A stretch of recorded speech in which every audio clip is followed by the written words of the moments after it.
Oh, no matter how hard you try, you can't stop us now. When the block used to come up and when they used to run up, MSG had to pull the fucking gun up. And that's right, infidels, and pop the cap. It's like the fuse. We're back. Took off that Thanksgiving for some, deep tryptophan sleep. But it's MSG, Hacker Hamin, and I'm sure El Sexico will be running in here real soon. Like the fuse, Daddy, AEW, the biggest Dynamite of all time. And winter is here, infidels. Yo! Jesus, Ben, you didn't even say, hey, we're going live. I put my head down for a second and boom, we're live. I was like, oh, here we go. That's right, man. Curtain goes up, ready to go. It's 1:15. And we said, Sil's coming back from his thing. I'm sure he'll run in anytime. That's how he always is best. So, we're back, man. Big conspiracy horseman last night. Excuse me. Beard hair in my mouth. And a great locker room this morning, red hot locker room on a couple topics that are big controversy, but giving honest opinions, because that's what we do at HMG, the last bastion of free media and educated thought. Go ahead. My question, and I saw you drop this in the Facebook chat, and I see you have it as your name today. Now, I maybe I'm young. I tried looking it up. The only thing I could find on Tim Leahy was a hockey player. So, could you tell? And maybe you talked about this on Friday Locker Room Horseman. I fell asleep yesterday hard. I talked down a Horseman quick, but I don't know if my point got across, and it's mainly to Pop Sucio because, and I'll even go back. This goes back to OVW because APOC or Rick Victor. Hey, Pops, have you ever heard of Trailer Park Boys? Oh yeah, I heard of them, man. I think they're a tag team in ROH. No. I was thinking of the fucking Briscoes, right? I couldn't think of their names. No, it's a comedy show in Canada. Check it out, man. Oh, I definitely will check it out. Hooked like that. Silvio hooked on Trailer Park Boys. And if you're a true psycho Trailer Park Boys watcher, like I am with Sopranos too, bro. I mean, countless times I watched. Like these guys become your family. These dudes from Sunnyvale. And it's a phenomenal comedy. But in season 1, well, let me back up. Jim Leahy, played by John Dunsworth, who had passed away, a prolific thespian, phenomenal actor in Canada for many, many years. Really is best known for playing Jim Leahy, the drunk gay trailer park supervisor of Sunnyvale Trailer Park, of the park, Sunnyvale Parks. People will get that who know. I'm the Supervale of the Sunny Park, Trailer Park, Super Parks. But anyway, it was very tragic to all Trailer Park Boys fans when Jim Leahy died. He's the main heel in there, but he has love for the guys that he's always trying to sabotage. And he's in love with Randy. Speaking of Bo Bandy, he's back. So he's in love with Randy, the assistant Trailer Park supervisor. All right. And the lady who owns a trailer park, Barb, is his ex-wife. Now, before Barb, I believe Leahy was married before and had a daughter with another woman. And that daughter, her name was Trina. And Trina was played by, he wanted to know, and now he's leaving. He don't give a fuck. Trina was played by none other than Ellen Page. And she was on season 1 and 2. And then she went back to live with her mom, which means they wrote her off and she became a big Hollywood star. But as a child actress, Ellen Page played Trina. Now, this week we've had the big misdirection spot from the gay mafia in Hollywood with the Elliot Page, so everyone can have their water cooler talk while they do whatever, right? Do whatever you want, dear. It's your world, But if you really wanted to apply it to the art form and you wanted to talk about the strange sexual openness world we live in, Trailer Park Boys was doing this 20 years ago. And the Jim Leahy character, while a father, an ex-husband, a father to all the bastard kids of Sunnyvale, is also the real father of Trina and is now passed on. Now she has gone from Ellen Page to Elliot Page. Bring her back, not as Trina, but as Tim Leahy on Trailer Park Boys, a very strong lesbian character, it will play into the sexuality game. She's kind of making light of what they're doing now, and giving a spoonful of sugar helps the medicine go down. And Trailer Park Boys could be that spoonful of sugar. It could play into the complete lexicon to come back around. Her father's character is a sexually open and confused alcoholic and whatnot, and she could come back around and fill that void perfectly, and it would be the crossover, not that she has to be Elliot Page or Ellen Page, but it's a tip of the hat, and putting in all of the stuff they always want to put in shows where people are like, oh, you're force feeding it to me. This time it could play perfectly, sweetly, creatively beautiful. And if she came back as Tim Leahy and took Leahy's position there. Okay. Well, now I understand. Thank you for the explanation. I heard everything. Bluetooth headset. Ladies and gentlemen, he's back. Look at him fresh. Look, he's got a towel. You know, he just came out the gym working hard to keep that sexy tonality in shape. Ladies and gentlemen, Mr. Chris Silvio, good day to you, sir. Hello, boys. So you know Jim, or Jim knows you? I mean, yeah, I'm Corey Leahy. He's my uncle. So, yeah, I know Jim. I met Leahy 3 times, man, and he was fucking awesome every time. First time we played I bought for me and referee Sideburns the Mark meet and greet, and we were the last ones. And people have seen that pic with all of us, with me and Sideburns and Randy Leahy and all 3 of the boys. And then they came to do small shows. The Lost Horizon, they did Randy and Leahy, the cheeseburger picnic, and Leahy he went outside, came through the back of the theater, through the crowd. I feel this hand on my shoulder stumbling, and he's holding on to me while he's cutting a promo on people, man. It's just one of those things, dude. The guy is a master improviser. Like if you look at some John Dunsworth stuff outside of character, he's just that level of 60-year veteran actor, So by far, I would probably say the best character on Trailer Park Boys. As much as people love Bubbles and there's beloved ones, if you're talking about really the nuts and bolts of comedic acting and being the heel and eating shit all the time, especially at his age, he was taking crazy bumps on steps and shit like that, acting drunk. But for those of us who love it to the nth degree, some people love MASH and other shows like that to that level. Trailer Park Boys and Sopranos are my fucking. If you were to say you're on the desert island, you can take 2 series with you. What are they? That's what it is right there. But I'd be happy as could be to watch them every day. MASH can frig right off, but I do agree with the Sopranos. It's hard to say, man. I'd take Trailer Park Boys and maybe Saturday night's main event as option number 2. Okay. That's not a bad choice either. But I know Sil loves it as much as I do. And that was just one thing. He had asked before you come on, Tim Leahy. And I had the idea. I was like, I even shot it to Corey. And I dropped the pebble in the pond real quick because you never know.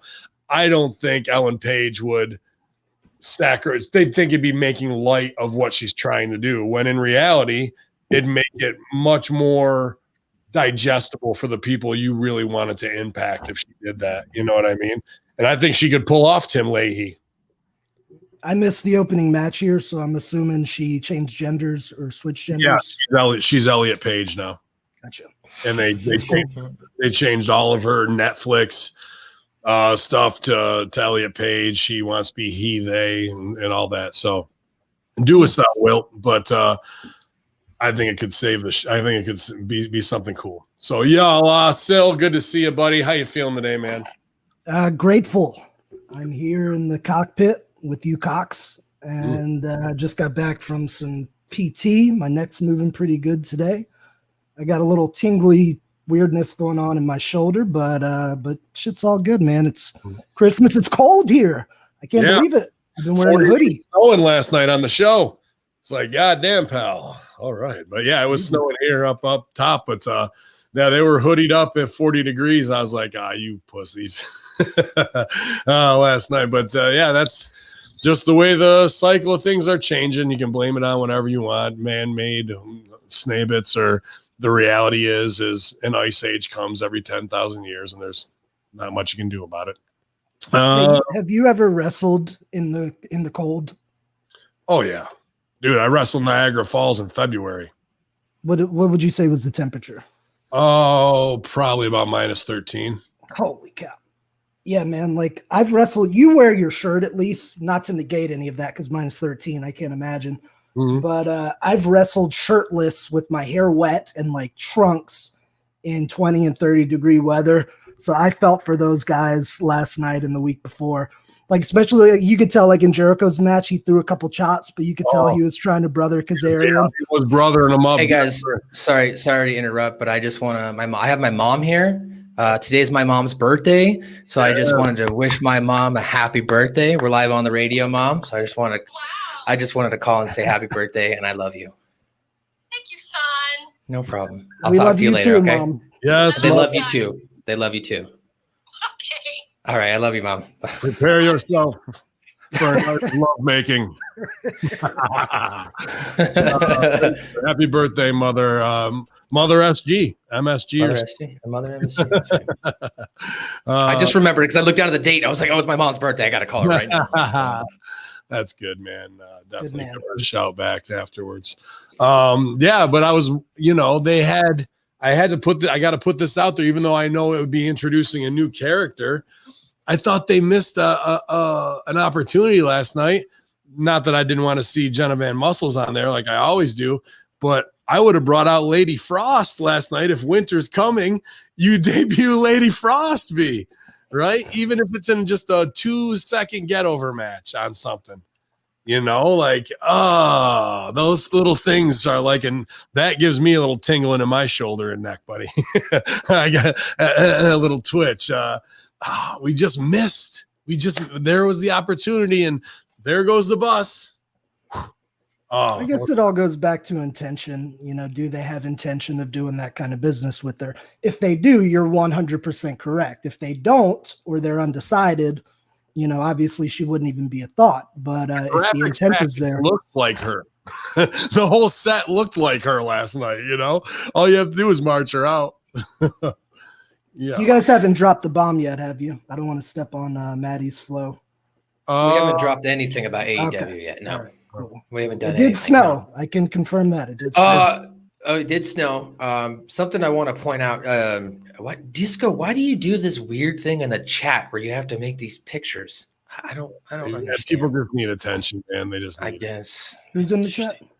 Just this one dude who's usually cool. He's been posting all these little fucking things that you make out of periods with a keyboard, and sticks up the whole fucking chat, and you can't see anything. It's just some look. It's just some look at me shit. So there, he got his shine. Congratulations. Just show your face. Anyway, well, before we get into the big news, the big AEW news, I just want to do some plugs here. Of course, you can check out russobrand.com. Free month, all month, right now. Sign up for free, and then it's only like $3.99.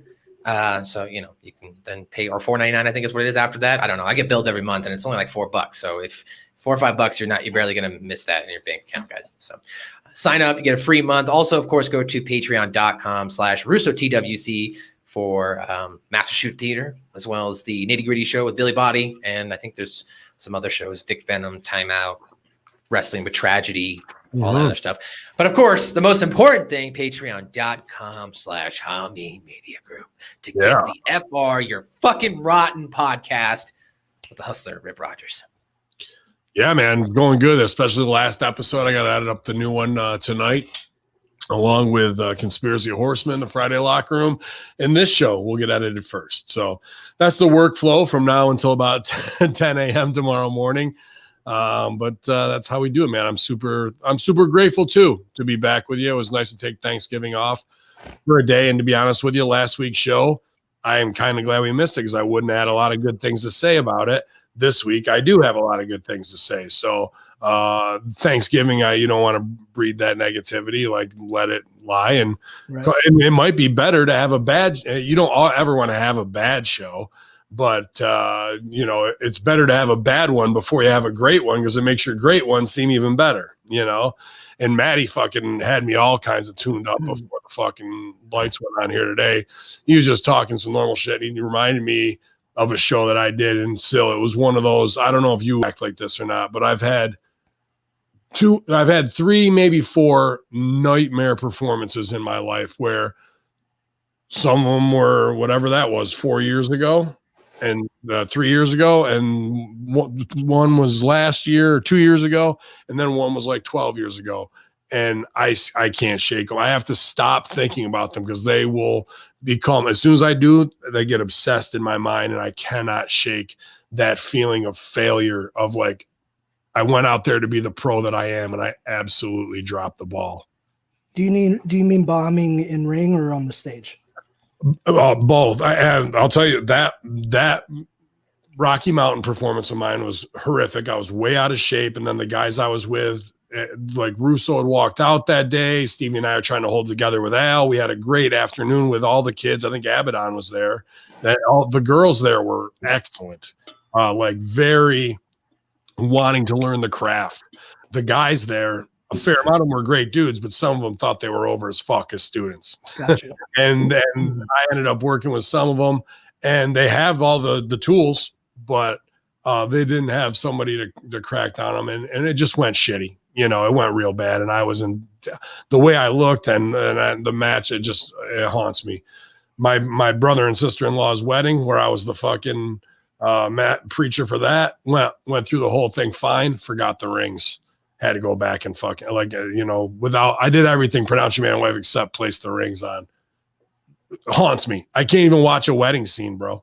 I really can't. Fucking kill. And they kind of brushed it out. Everyone's like, no one would have known anything. I threw myself under the bus up there. Like, haunts me, bro. Haunts me. And then an improv show where somebody just fucking broke character and started talking to me on stage because they got so nervous and scared that they just broke out of the scene, and like people are staring at us crickets, and I'm trying to cover.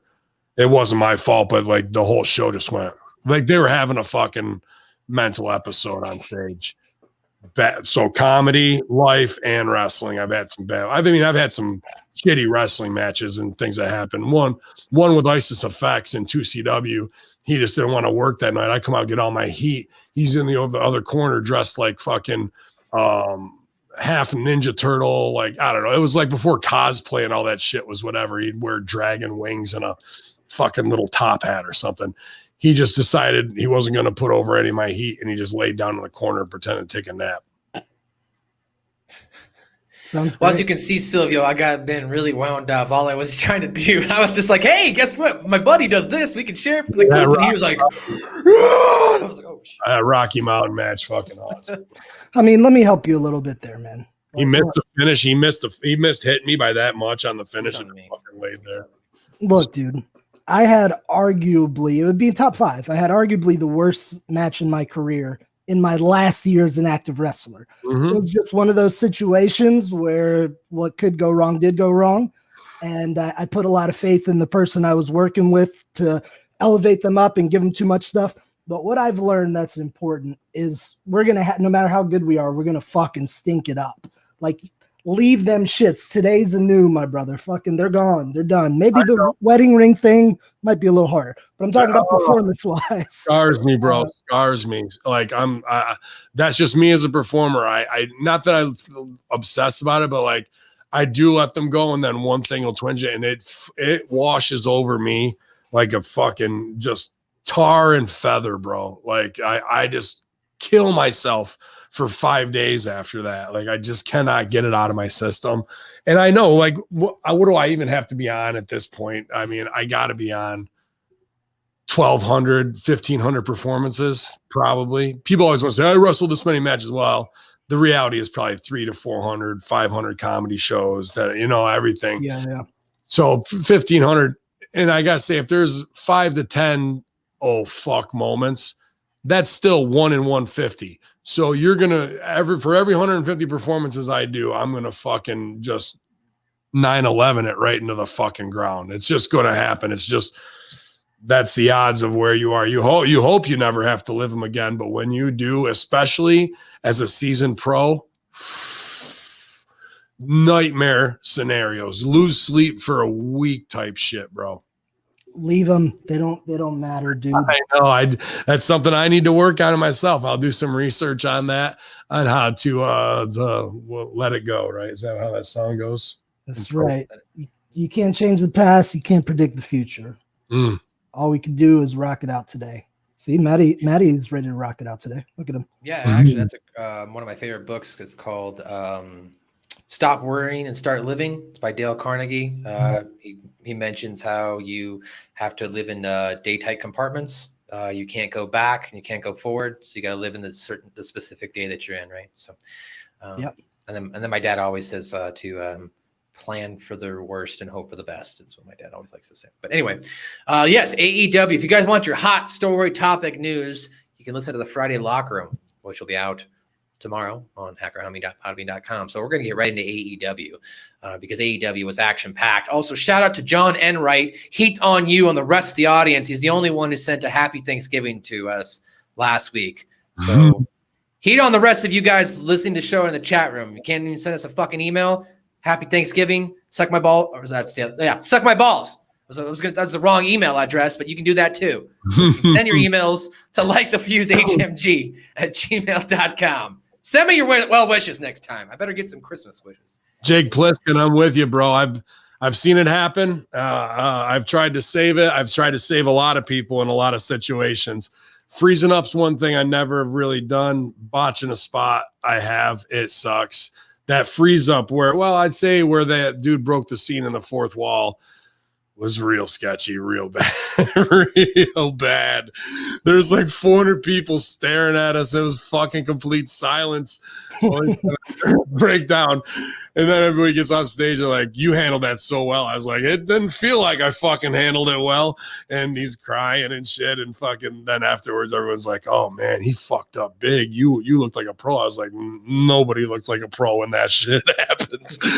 Pro is the last thing that I fucking felt like right there, dude. So what'd you do? Start dancing a jig or something? No, I just tried to do some cover lines and actually I knew he was hurting at that point. So I just consoled him and did a hug thing and sent him on his way.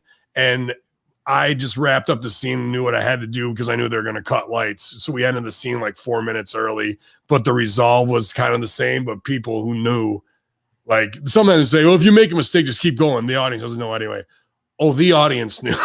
They all knew. It's like blowing a finish in wrestling. There's no way around it. Everybody knows when the ref does the fake 2 count or something.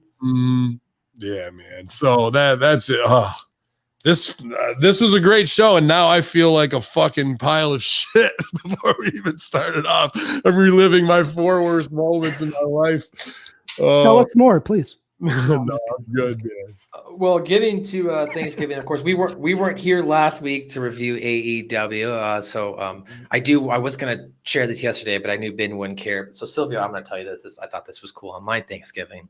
I went over to my buddy Joe's house. There's about 8 or 9 of us there, and they had a Super Nintendo there with Super Mario World, and I beat Super Mario World in 45 minutes flat. And I was showing basically everybody in that room how to beat this game.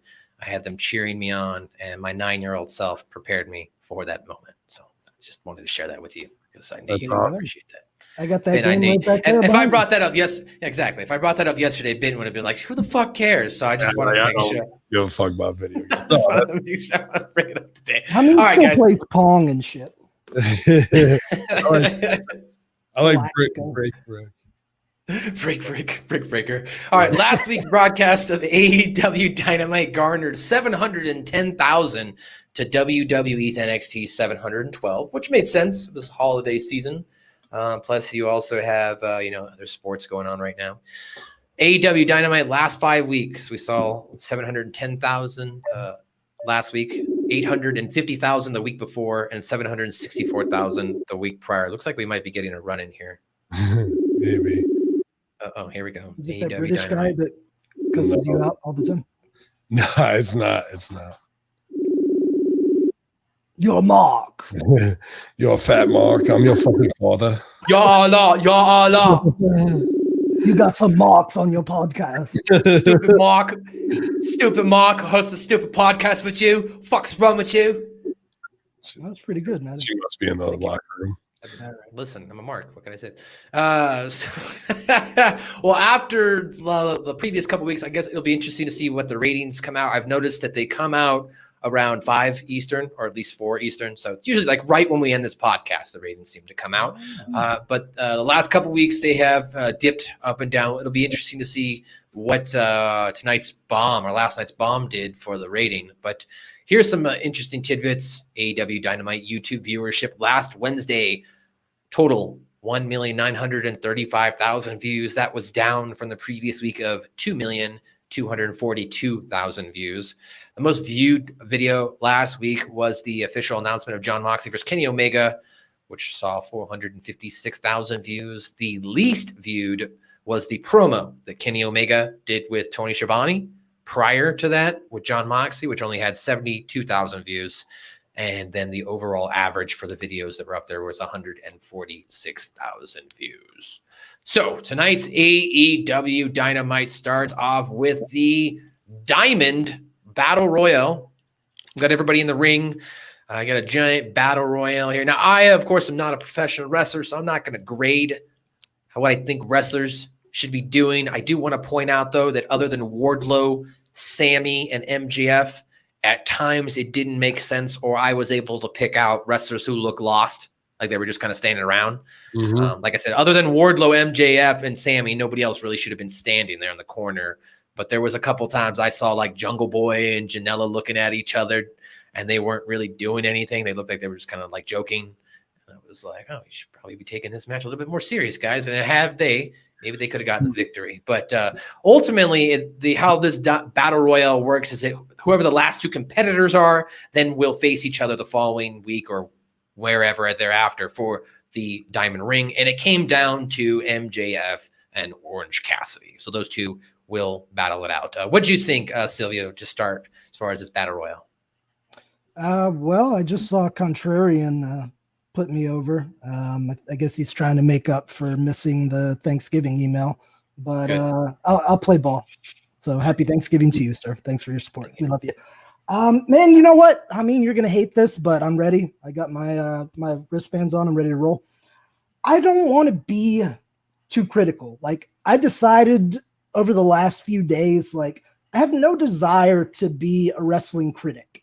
I want to be a wrestling coach in the moment. And I'm going to add a lot more coaching points to the show. And I even have an idea of like a scouting report thing I want to do. So I'm not a fan of battle royals in general, just because we've seen so much cool matches and cool moves that the battle royal seems a bit too old school. I don't mind a Royal Rumble because you got some stakes. There's drama as who's going to come out next. There's not a lot of people in, so you could run some spots. I'm cool with those. But it really doesn't matter who's doing it. Like, I'm just not a big battle royal guy. And it was cold out there, so, that really didn't help. But a couple guys took some crazy bumps, man. Seidel and Scorpio Sky took some wicked bumps. On the back of the arm for me now, please. Yeah, because you didn't. And he took another bump on the ramp, and that's on you because you didn't pinch him on the arm hard enough. That's not on me. No more. Yes, it is. I told you, no Meteora on the knees on the ramp. I told Serena to tell him it's on her. Well, I will. Pass the heat on both. I'll ball you. Think I won't promo all 3 at the same time? I'll get you on group chat. I don't give a fuck. You're going to be a coach. I got to be more critical now. He's making me be even more heavy. I love battle royals.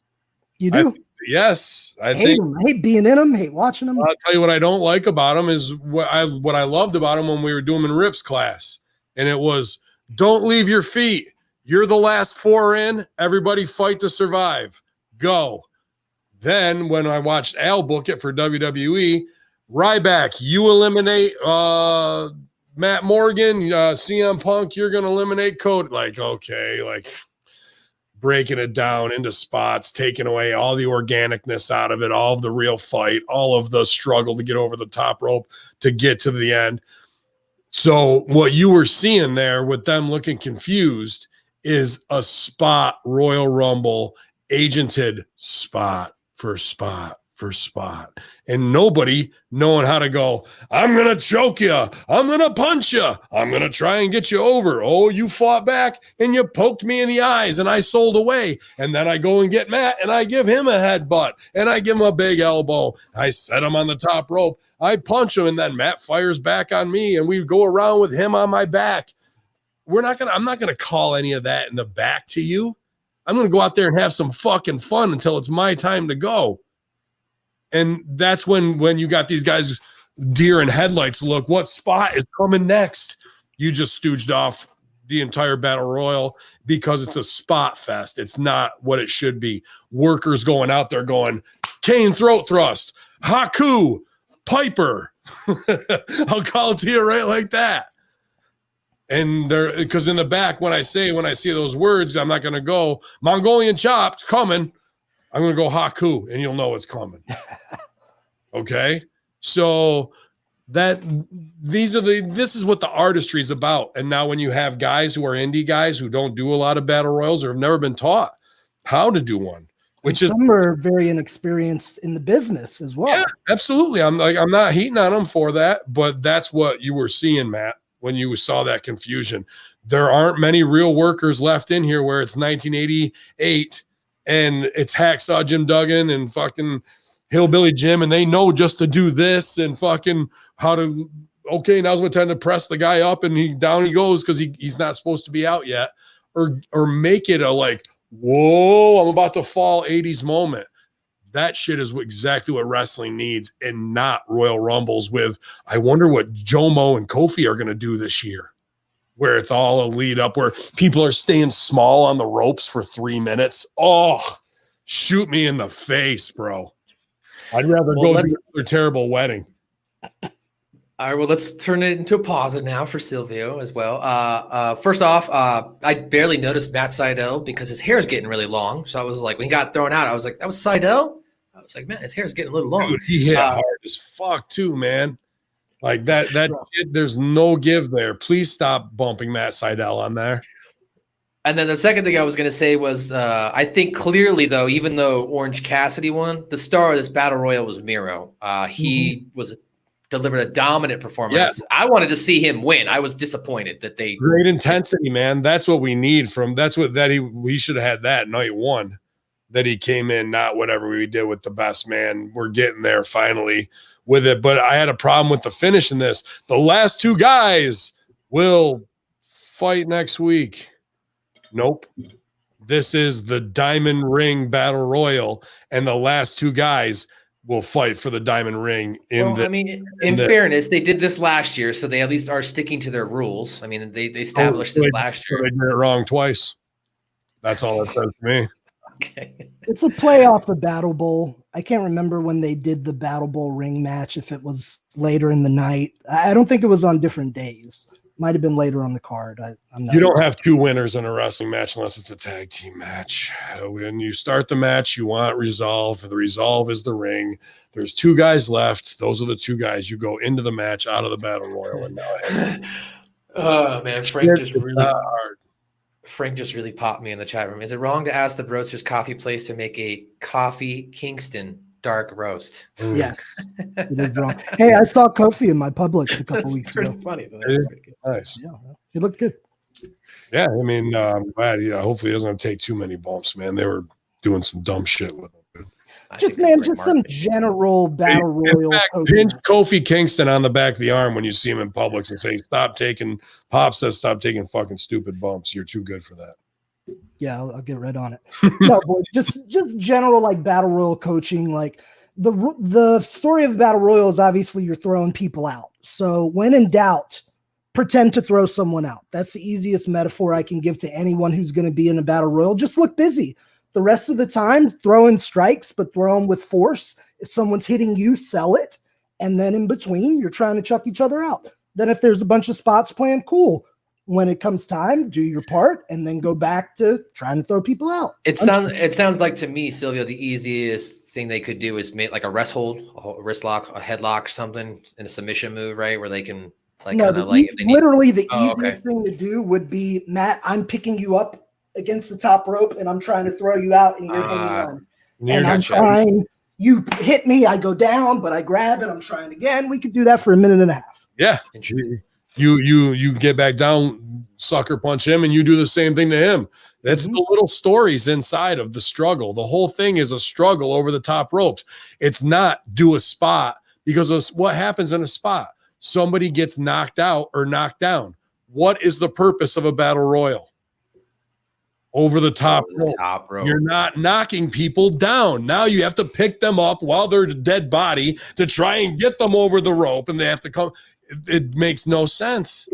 And that's where you've got these legends there for years, and we have exactly that. No sense. Doing spots to knock guys out when the purpose of the match is a ring that is worth money that you want, and we got to get these guys out of here. Instead, it's let's get our shit in, and that sucks in a battle royal. A battle royal is chokes, strikes, and lifts and struggle, and that's it. Everybody stays on their feet. Don't leave your feet, because someone can step on your Achilles and fuck your career up. I mean, one thing that Ted likes to do on his podcast, when he's doing the podcast, right, is he likes to talk about what business was done here in the match.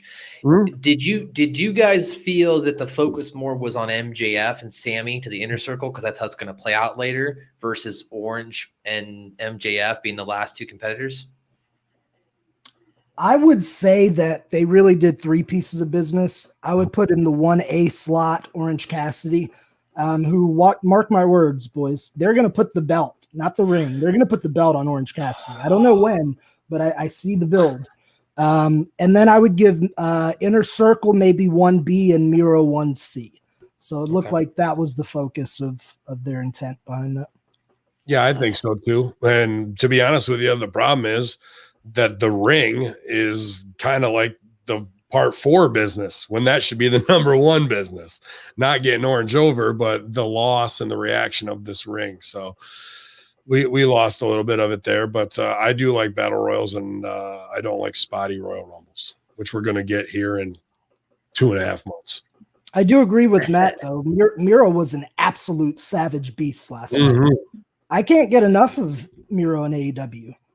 He's on the money, man. All of his strikes looked good. He's always intense. He looks like a psycho. I'm digging it, man. I wanted to see him and Wardlow square off. Maybe I'll get that down the line. I like that when they had that minimal interaction, when they lined up against each other. Like, ooh, cool, Wardlow, Miro, this looks good. You know, a lot of muscle, and Wardlow's on his game right now too as a young performer, dude. They definitely kind of need each other to make each other right now. You know what I mean? Business wise. One thing I did like about this, I like that Orange really didn't do much other than win. Like, you know, we often talk about like what should one do with a performer like Orange and how would you write for him, etc. But I don't know. Part of me liked that he just sold around, and then when the time came, he won the match. So interesting. Yeah, I didn't have a problem with it going over. Not at all.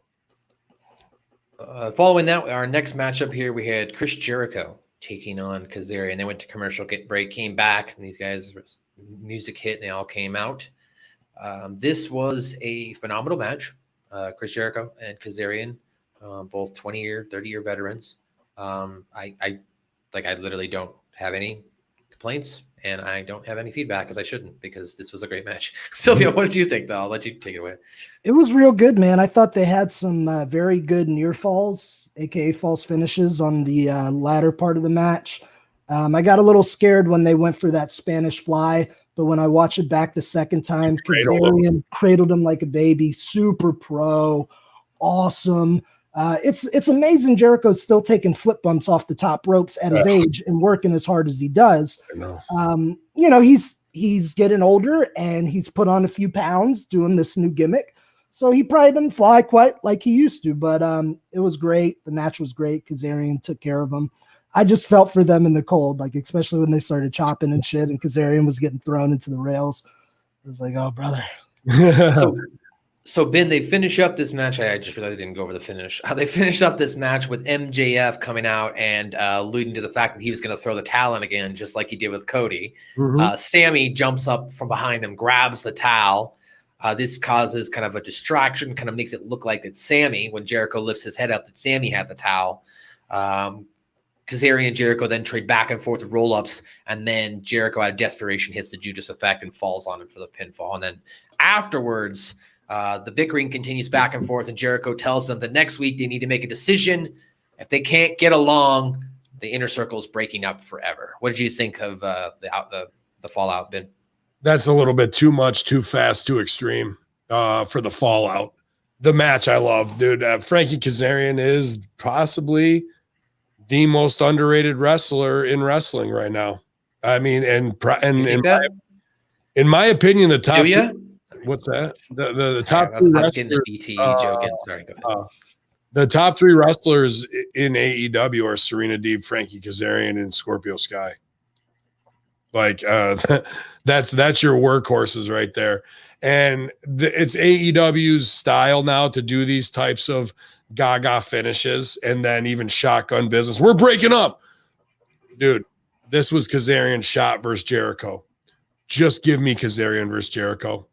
Give me Jericho over as a former Universal Champion, that it's believable that he's going over on Kazarian, even if he may be a little out of shape or whatever. Give me the battle and let Kazarian be made, even if Jericho goes over on him, because this match was too good to be forgotten by after-match gaga. And this is the match that Jericho should have had on his 30th show. This is what you wanted to see him have, not the Luther match, unfortunately, that we got there, that whatever that happened to. And you want to talk about nightmare scenarios that Jericho hopefully he can rub it off, brush it off. But that Luther match on the 30th, if that happened to me in my 30-year career on mine, dude, forget about it. I wouldn't be. I bet you he doesn't give a flying fuck. I don't know. I think he's a professional enough that the guy still counts his matches. He's got books of his matches, bro. He gives a fuck. Sure, it bothered him in the moment, but we've discussed this in great detail. I don't think he took it personally. I don't think he lost much sleep. I don't take those personally either, but they still haunt the shit out of me. Like that. You only get 130th anniversary match, right? Right. And you try to do something good and it blew up in your face. And it's not about the match or what happened. It's that feeling of like, but Matt, reach out to his guys. Let's see if we can get a comment from him on his thoughts of that 30th anniversary match. Get him on the show. You want me to do it? Great. Now I get the heat thrown on me. I think we're going on K100 soon, so I'll try and hook it up.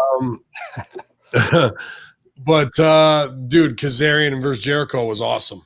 The stuff afterwards is wrestling gaga, but this was best match on the show, I thought. It was damn good. No, it wasn't the best on the show, but it was very close. Well, before we get to that, we go to a backstage interview with the Young Bucks now. So Alex Marvez was with Matt and Nick Jackson, and it's been announced that they're going to be taking on the Hybrid next week. Nick asked Marvez if he remembers them super kicking him in the face. He does. Matt remembers too. And then Matt remembers Full Gear facing FTR, one of the best tag team matches. Continues to say that some people are saying they're the best champions now. And, teach you guys, you don't have a record worthy of tag titles, but if they happen to beat the Bucks, then they'll get that shot. Then we get a brand new team, at least on Dynamite. They've been on Dark. Anthony Bowens and Max Caster, known as the Acclaim, take the mic. They said they're not sure if the Bucks read the memo, but Bowens and Caster, the Acclaimed, have arrived. They have something to say about their new book. And then they cut I thought, while it was kind of cheesy, it was hilarious promo on the Young Bucks with lines such as, "Why are both of you brothers looking down at each other's groins?" Hold on, stop. I'm going to Hamin you. You cannot do this in MSG voice. If you're going to say these lines, you got to fucking perform them. Let's go. I don't have the actual lines in front of me, so that's why you were saying the line. Spit I'm paraphrasing. I don't have the lyrics. That's just off the top of my head. Let me hear you rap. My name is MSG. I got bars for days. I'll be spitting this shit like I was the Acclaimed. We're on the Light the Fuse podcast today. Ben Hamin, please take the shit away because my rap is rotten and I don't got bars for days. I don't know. I don't have bars for this. All right. Well, anyway, thanks, guys. You redeemed yourself. Go ahead. Yeah, well, they performed a rap, some great lines here, made fun of the Young Bucks, and then eventually TH2 does come into the scene, start attacking. I know Ben got a kick out of this because they yelled out World Star, World Star! Popped huge. I know you did. And they were narrating the back, oh, and the Young Bucks got beat down by TH2. What did you think, Silvio, of the Acclaim's debut? I had two big pops in this. One is when the guy started rapping. And I'm thinking, like, it does kind of sound like the same flow Cena had. And then Matt, I think, said, didn't somebody already do this gimmick? So that popped me. And then the other one was Jack Evans doing the beatdown, but he made sure to keep the mask on. I fucking loved it. I thought it was hilarious. He's like, I'm not getting COVID today, motherfucker. Not today. Not today. No, I thought this was cheesy to funny to like, oh, got him with the burn and the snaps, and then World Star makes it more internet real. That's what is cool. Like, not that World Star hasn't been around for 20 years, but it's yelling World Star in a beatdown and referencing real life, like for young, African American kids. Like, that's the culture when somebody gets beat down just to yell that shit. Let the real world knows that shit. And let's put it on our TV shows. And they did. And it's those small attentions to detail that make all the difference in the world, man. And they got the book over, staring at Cox or whatever. Got the book over. That was great. I just loved that they bagged on him for, why are you two brothers looking at each other's groin? It was that got me. Were they looking at each other's groin on the cover? I don't know. It looks like it. Like, well, like how their picture is set up, it's like they're looking down. No. So like the way their eyes are angled, it does look like they're looking at each other's groin. Kind of like "Oh brother, where far art thou" kind of thing. Excuse me. Oh, yeah, he says, okay, you know what? I got some lines here. I looked it up. I'm just saying that it's strange that y'all two are brothers looking at each other's things. Put you on the shelf just to make a name. I'm Max, that's Anthony. We are the Acclaim. So there you go. I gave you some lines. I mean, can you clip out that line when Matt said thanks and put it on our soundboard? Oh, absolutely. I'll put it on there. Thanks. So after this, we get Britt Baker with Rebel taking on Layla Hirsch. And I didn't know who Layla Hirsch was, but Britt Baker did a good job this week of promoting this matchup on Twitter and on Instagram, basically saying, we're flying this chick in from Russia. I'm going to beat her up and we're going to send her back to Russia. So I thought she did some good promotion to build up for her match here. But Denta says she's having fun on her new AEW Dark Talk show, The Waiting Room, but now it's time to get serious. In fact, it's time to get legit against a real wrestling standout. Will the baddest bitch on the block make sure all the riffraff understand that they're just going to be brushed to the side? So they lock up, they have their match, and eventually, though, of course, as I think we could tell, Britt Baker was going to win this match. She locks in the lockjaw, and she makes her tap out. Silvio, break down the match. Some of your thoughts. What do you think of it? I like Layla's technical ability. You could tell she's very well versed in her amateur wrestling, so she floats smooth. And the thing that separates young performers, there's a lot of pressure to perform, especially on a big stage. With her being a former state champion, I guarantee you the majority of that pressure is off her shoulders, because trust me, there's nothing more nerve-wracking than competing in a state or national tournament. That's the most nervous you'll be about anything. So I think like she's able to, even though she's not that experienced, she's able to keep her cool, and she's done a good job for herself. I think Britt, if you go back and listen to the early, like the few shows when they had Britt as a babyface, she was finding her identity. I mean, we see twofold difference. It's night and day. Britt improves every week. She's better on the mic, 1,000,000% in character wise, but even her stuff in the ring is coming along. She's improving at the rate I would want her to if I were writing for her. So I thought it was good. I got concerned for Rebel for a minute when she took that dive. Looked like she smacked her head into the rail, but evidently she's all right. And then Britt got the lockjaw over, got herself some heat in the process. So it was all right. I've done that exact bump that Rebel has where you the push dive and you go down, but then like you think you're close, you're like, oh, I'm just going to tap my head against it, and it's only that far away from you, the railing, and you do it, tink, and you're knocked out. Knock myself out. I mean, almost twice with that on that, but I know I was knocked out once. And you just come too quick, be like, what did I do that for? Oh, where are we in the match? But it's not like a big knockout. I'm rocked, but that's all it takes is a little tink on your temple against the side of that. And because the way she was laying, I remember I was she smacked her head. She's like, yeah. Yep. Oh, yep.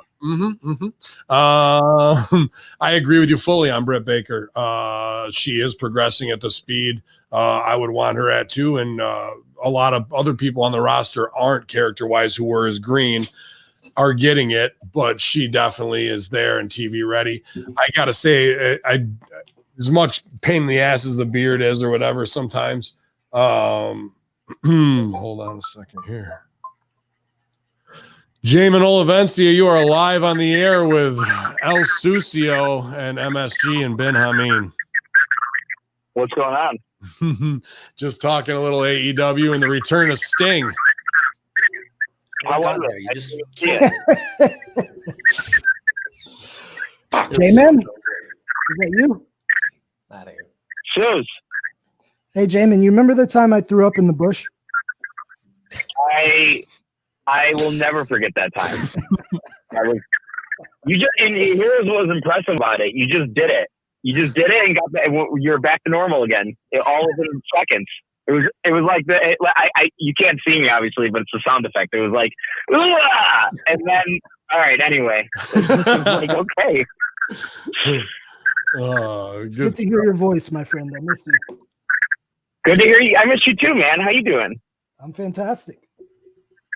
How are you feeling? Oh, I'm feeling great. He's looking jacked today. He's underselling Jamin. Is he? Yeah. He always does that. I'm not surprised. I'll give you a shout as soon as we get done with the show. You gonna be around? Yeah, man. That's cool. All right, buddy. I'll talk to you soon. We're gonna have you on air full time. I'm not gonna let up. All right, well, keep fighting for it. Keep fighting for it. It's all about timing, man. It's all about timing for me. It's just like, but I'm thinking, I'm looking at it all. I'm doing research on it, and it sounds fun to just get to be in the podcast world. It seems fun. I just have to be there mentally. I just have to be there. So I feel you. With 2.2 million downloads, I want you there for 3 million. Right. Yeah, I want to make $2.2 million. If we can do that, if you can swindle that, I'll be happy. I'm trying. I'm getting there. I'll let you know as I do. Jamin, we can always restart our Rice and Beans podcast, the Goya podcast, if you'd like. I wanted to open up my own casserole place. With the pandemic, I don't really have opportunity to do that right now. Yeah, you can't have all those cats around and shit. No. I get gross.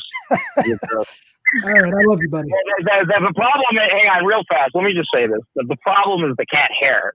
I don't mind the cats being in the restaurant, but I don't want hair all over the seats and, maybe floating into people's food. So no. We'll leave it at that. Stevie Richards wouldn't mind. All right, later, Jay. Jeez.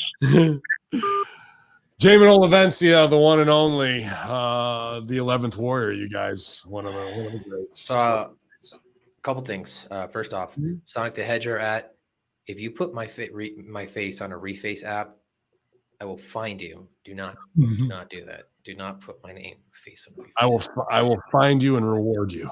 I will find you. Second thing, Silvio, I've totally done that, like where you just throw up and keep moving. I want to say like my 22nd, 23rd birthday, we were shotgunning beers and we had eaten pizza.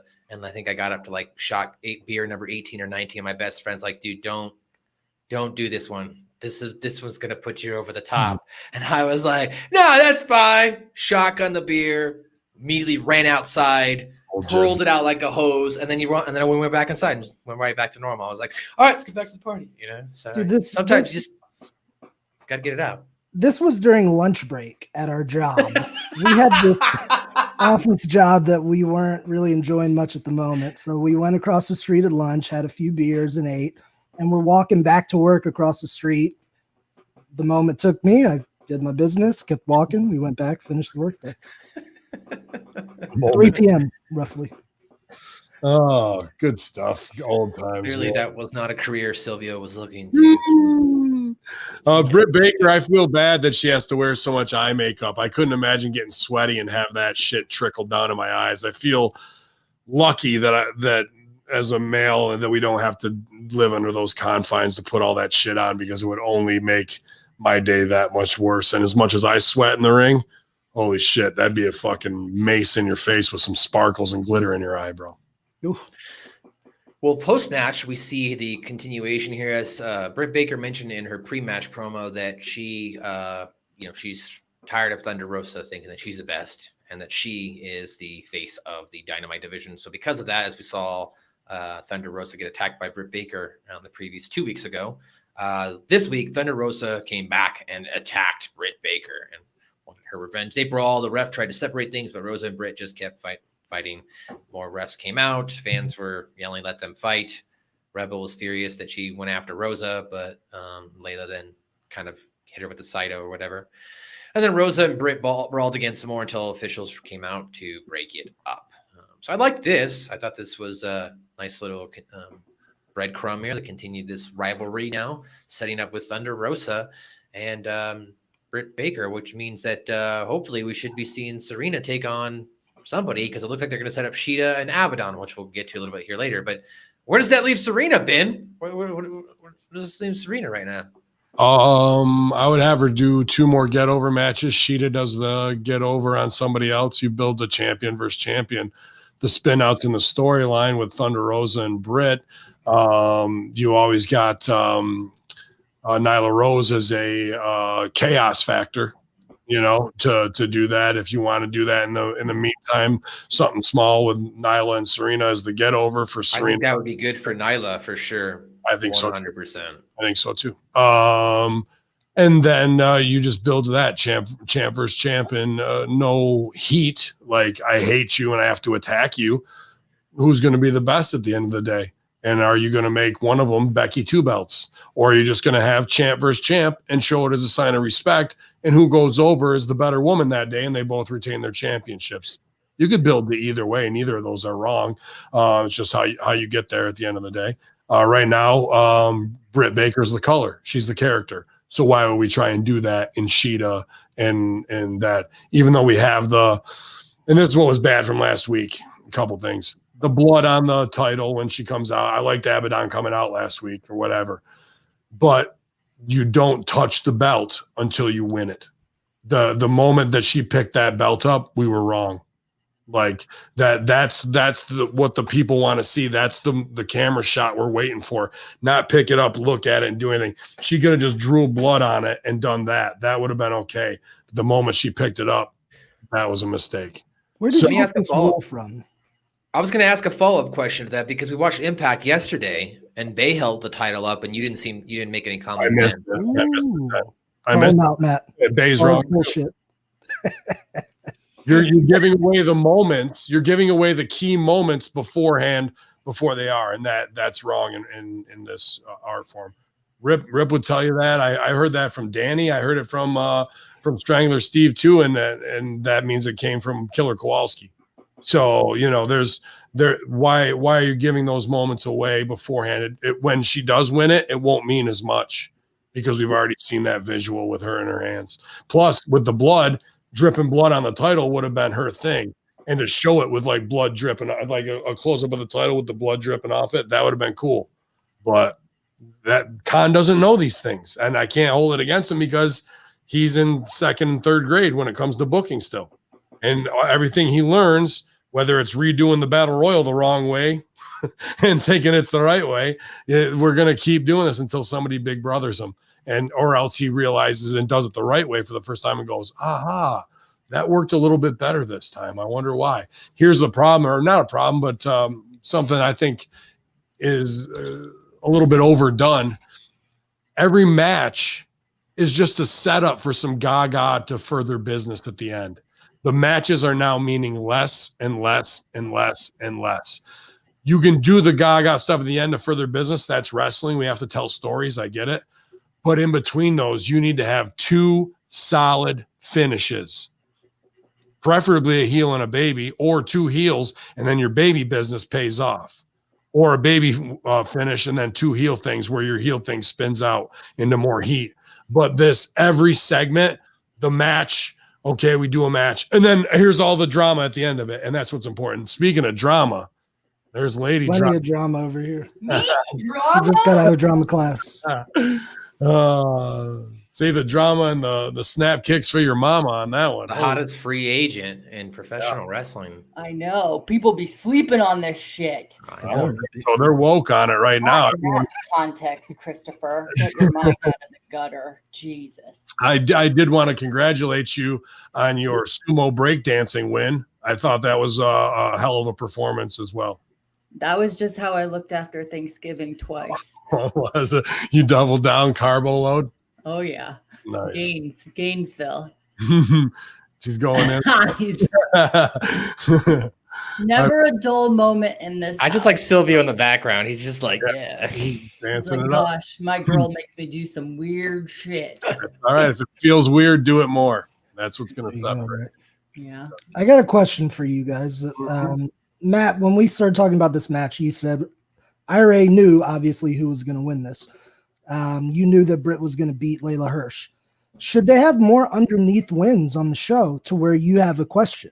I think it'd be a good idea. Like if they could have found a way to do it sensically, maybe Layla could have won this one and they found a way to keep Britt strong, but do more like that. So Matt, you're never in that position as a viewer. I would agree. I think just also going in, that Britt Baker is one of the hottest wrestling acts right now in the division. So like, unless it's going to be a big time match, you don't really expect her to lose, I guess, as well. So to your point, yeah, it would make more sense if every now and then somebody gets a fluke underdog win, right? So that way you build intrigue, wondering, hey, at any point in time, Britt Baker could be beat. And Shorty Russian is the one to do it. You know what I mean? She's got the amateur backups, or Jenna as well with Muay Thai as well, and size difference. But Shorty Russian could get the sneak win on you on some technical shit. But here's the problem with the AEW keeping scores and how you're ranked. If we didn't have that, what do you really want from Britt Baker? A win? No. You want a reaction from Britt Baker. Out of nowhere loss based on whatever, and she can do something with Rebel or else the Gaga that causes it. The reaction from Britt Baker is what's ultimately most important, not sinking in the submission and the hooks. No one's going, she really is the baddest bitch on the block. That's one of those monikers where you say it, but everybody knows you're not, because there's better technicians and there's better this and that, and you're the best shit talker, but it gets proven that your mouth can't cash the checks. Your ass can't cash the checks, your mouth writes on that. So I think which is a great gimmick. Yeah. Oh, it's wonderful. Phenomenal. Yeah, that's a wonderful gimmick, but her having strong wins doesn't play to her giving us that shocked freak out reaction where she's going to play at her highest level.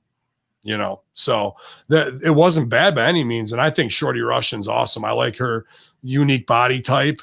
You know what I mean? That fire plug on a girl. Usually you don't Britt see. Looked big next to her. Imagine what I would look like. Yeah, dude. But here's the thing: all she's got to do is run ankle picks on you all day, or you try and kick her, and she's just doing. You gotta catch me. Yeah. Well, Jack and the Beanstalk. I mean, let's tell David and Goliath the right way, and let's tell it in a women's way. Very interesting stuff to play with right there. Do you think they did that kind of win over Layla because of the storyline where she's going with Thunder Rosa and kept her like that before she gets like that kind of shot? I think Layla's unique, credible, and Thunder Rosa's very credible. And we know that Britt is a character more than anything. So she needed a credibility win before she can go in and make it believable before she faces Thunder Rosa. So the business and the way they're thinking about it is the right way. However, I think she could also take a loss instead if the wins and losses didn't matter to where you are. Like I said in the card, like if she lost to her, why is she getting a title or why is she getting opportunity against Rosa? So those type of analytics kind of screw up the overall story that we could be telling, because we always have to factor that in, and that sometimes trips us up a little bit. It doesn't allow us to tell the full story how we could at its highest peak. Yeah, I thought Britt is always entertaining as hell. I thought Layla stepped up and she did well. Did you get you watched the whole match with me, right? Vaguely. No, You were working or something. big time making out there. Big time making out. Big time. Since we have Jenna here, I'd like to get your thoughts, Jenna. Recently the 2020 PWI Women's Top 100 just came out, and the top 5 were all WWE female wrestlers: Bayley, Becky Lynch, Asuka, Charlotte Flair, and Sasha Banks. Do you think maybe they should have had some diversity in that top, maybe from some other brands such as Impact, AEW, Ring of Honor, Independence? Should you be in that top 5? Yeah, I feel like I'm still unknown though, so I don't. To be honest, a list is a list. WWE acknowledged that's the only reason why I bring it up. Feelings about it. Everything's a work in wrestling. So if the top 5 is WWE and it's not diverse, like, do the math. How do you think you get on the cover of Muscle and Fitness magazine at 70 years old? You pay $10,000. How do you think you get the top 5 PWI to be top all WWE chicks? Paul Heyman and Pat Buck stooge constantly to Mike Johnson and them, and they're paid to do it as well. So you think this isn't pay for play? It absolutely is. Is Charlotte and Asuka? Absolutely. Can Bayley run and hold her own? Sure. But if you don't have Thunder Rosa, Serena Deeb, I would even go, is ODB better be in the top 20 even still? You could put Beth Phoenix in there because she could hop off the desk and out wrestle 90% of any women's roster right now. Oh, yeah. So tell me what their criteria is, and if you're talking about I'd put Jenna in against any of those in the top 5 and There average. you go. I have a fan. So, all these little skewed things where the fanboys buy into it is nothing more than just that. And it's a political or paid. They're as real as the magazines at GNC. Okay. Getting the insight, getting the inside scoop here on Light the Fuse. Do you guys know Jenna's got a big match coming up next weekend too, I believe? Oh, I do. I know. Is that the one that we've had the video for? Yeah. Is that already here? Yeah. Weekend. She's checking it. I'm pretty sure it's next. Yeah, I'm pretty sure too. Is that already here? It sure is. Yeah, it's coming up next weekend, next Friday night, I believe. Next Friday night. Mission Pro, back with Thunder Rosa and her team in Texas. Mission Pro 3 available on Title Match Network. Awesome. Streaming if you're not in Buda, Texas area. She'll be facing Amber Rodriguez, who's referring to herself as the Queen. Is it coming on somewhere in the Texas area on television? No, it just streams. It's okay. Gotcha. Oh, I see what you're saying. If not in the Texas area, okay. Yeah, I was gonna say because $9.99 on the stream. I'm gonna ask another question here to see if we can get any stooge. If we got a kayfabe, we will. But now that Don Callis and we've seen this with Omega and the doors open and they're going to Impact, I think you also would have some great moments at Impact if you get opportunities to work there. Now you said I'm unknown or unsigned.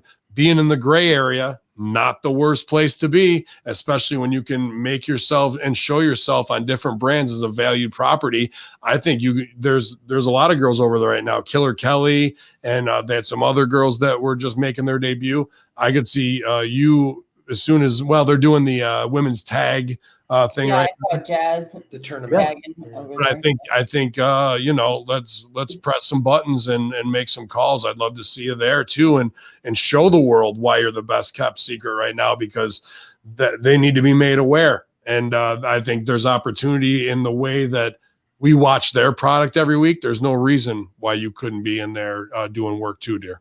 No, I got the best coach, the best manager right here. Can't do it without him. I would actually go sumo suit and work Falaba if you can. That's what I would. That's the money match. I would also and work Falaba. I would Oh, also. 100%. I'll even go bare feet for all that. I would like to see Jenna wrestle on SWE Fury. They're based out of Dallas, I believe, as well. That'd be cool. Only because I actually run Dallas television Saturday night. I get to They've watch reached out to her before. We've Oh, spoken okay. with I them. need to set Cool. something up with them. Sweet. Totally. Well, let me know, and then you'll be on TV, and I'll get to control the commercials while you're wrestling. That'd be cool. No commercials. No commercials. Sorry, no commercials. I'll ban all But commercials. until then, thank you for the support. Enjoy the rest of your podcast. I have to go pay some bills. Okay. All I love, John. Keep working hard. Get back to work. I'm getting the cane. Look, it's Q4 sales. I gotta go. Bye, Thank you guys. for popping in. Bye, honey. Bye, Jenna. Well, after that, I think we got probably, if not the biggest news of the night coming out of this next match. So we got Cody Rhodes being accompanied by Arn Anderson with Darby Allin, taking on Ricky Starks and powerhouse Will Hobbs. First off, let's talk about Will Hobbs, who went out, spent the money, got some brand new gear, legitimately looks like the second coming of Taz now with that gear. He looked amazing, so I wanted to put over his brand new gear. So I thought that was awesome. But then, yes, we have this tag team match. I thought was really good. That went back and forth between all four guys. Up until this point, I'd even say, even into the main event, I thought that this show has flowed really well. It's been very engaging. Action, one thing after the another, to kept me really engaged, and I wasn't even really baked here. So, I was really into that. It was good.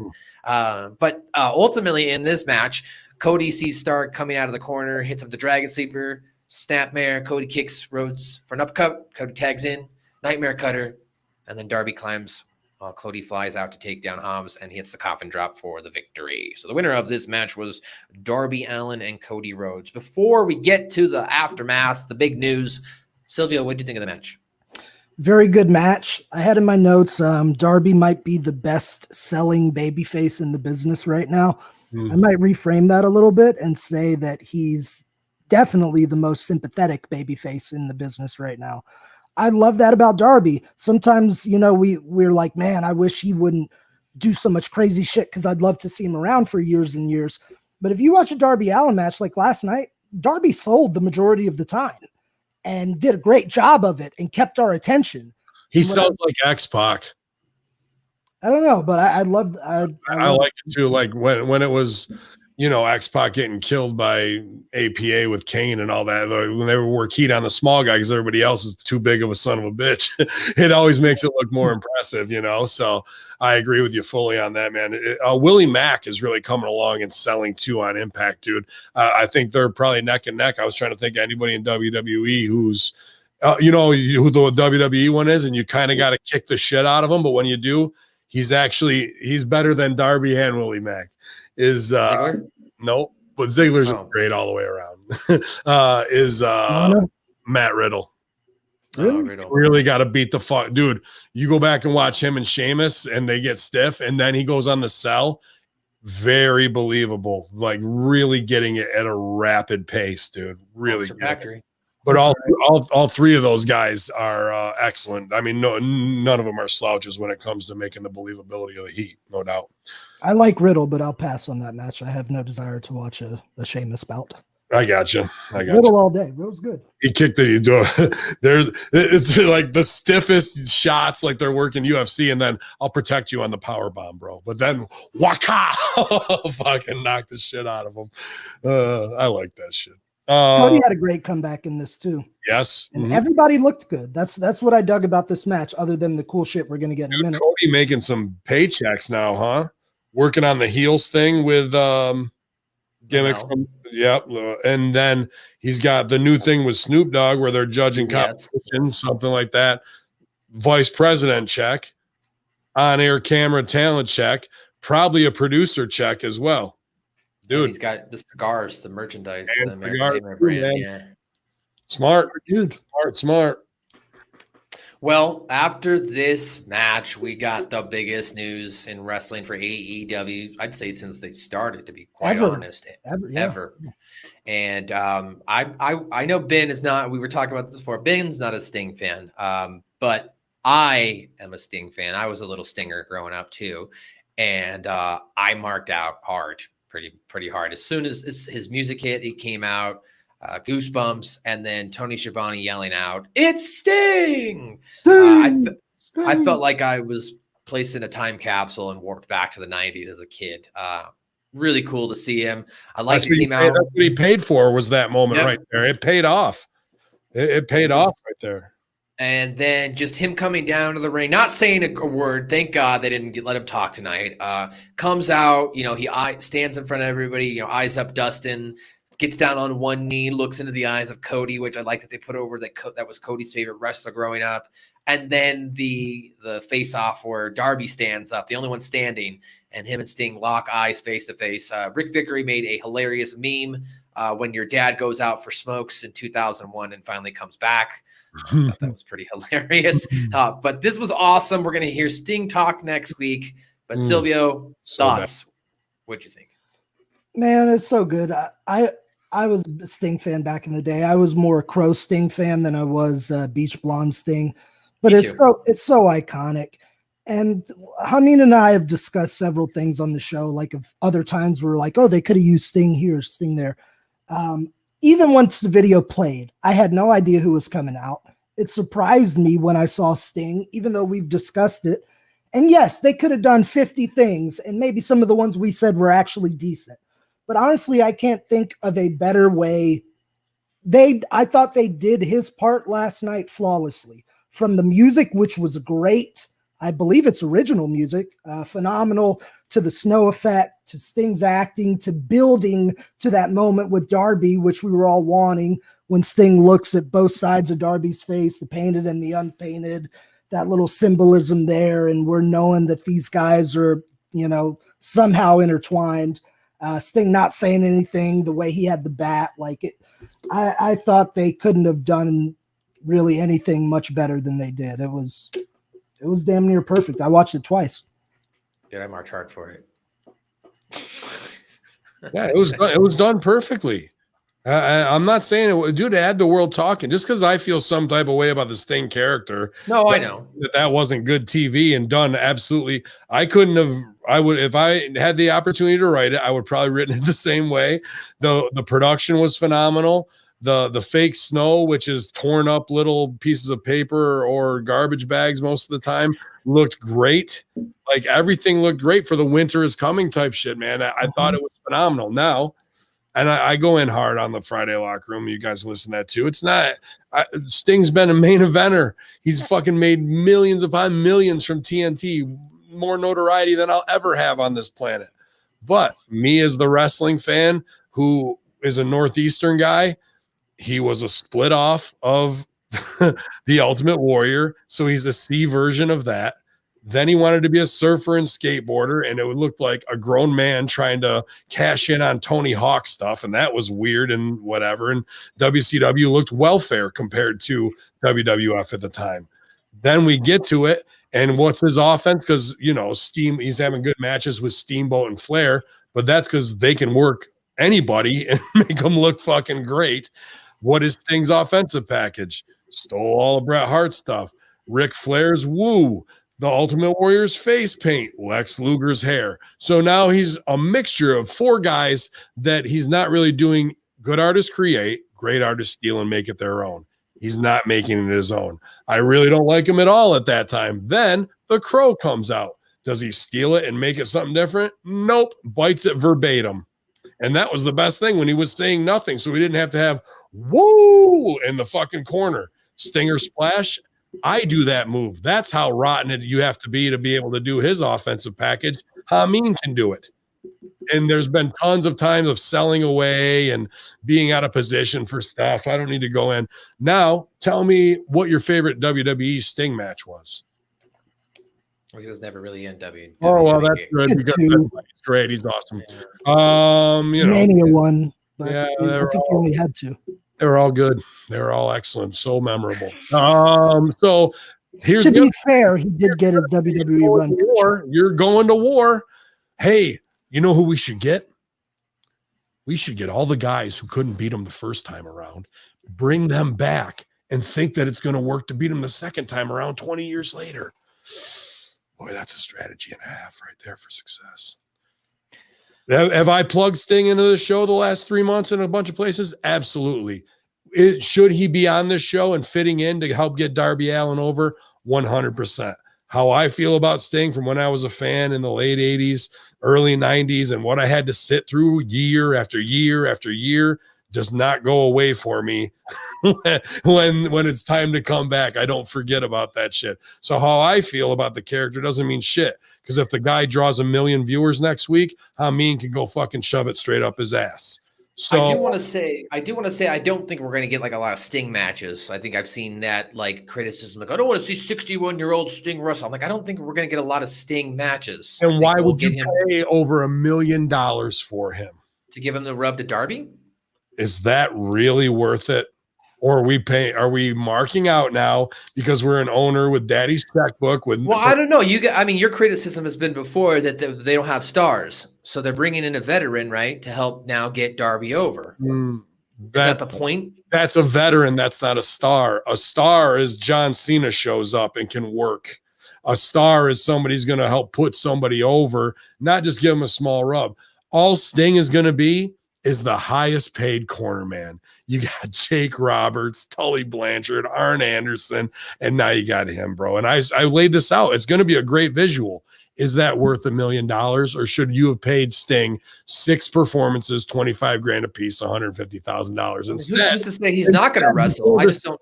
Instead, before the segment's even over, I just got word, fans, that Tony Khan has signed Sting to a multi-year deal. Okay, and next week he's going to talk. Nope.